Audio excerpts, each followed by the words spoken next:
Dans chacun des enclos du refuge, il y a un chien.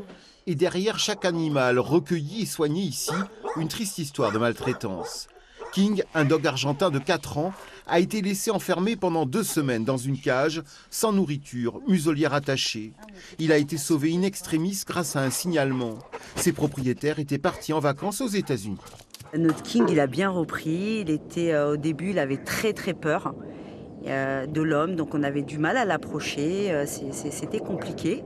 Et aujourd'hui, il fait la fête, il est tout content. Pour l'instant, on ne peut pas le mettre à l'adoption pour cause qu'il y a l'audience qui sera pour le mois de septembre et la décision en dira plus. Les propriétaires de King comparaîtront devant le tribunal correctionnel de Nice le 9 septembre prochain.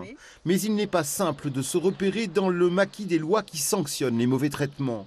Dans les locaux du commissariat de Cagnes-sur-Mer, Céline Gardel fait le point devant des représentants d'associations de protection des animaux.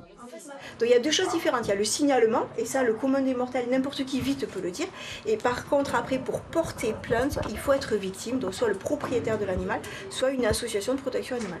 Une seconde session sera destinée aux policiers et gendarmes peu ou mal formés aux droits des animaux. Et pourtant les forces de l'ordre interviennent régulièrement sur ce type d'affaires. Concrètement, ça va être des personnes qui décident de couper les oreilles ou la queue de leurs animaux pour des raisons esthétiques. Vous avez des fois de la torture sur des animaux.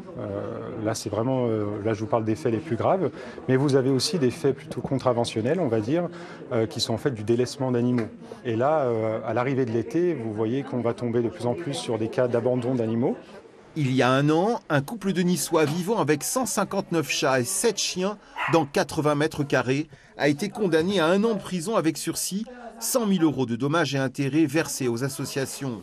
Les procédures pour maltraitance animale ne représentent pourtant pas plus de 0,8% des affaires traitées par les tribunaux.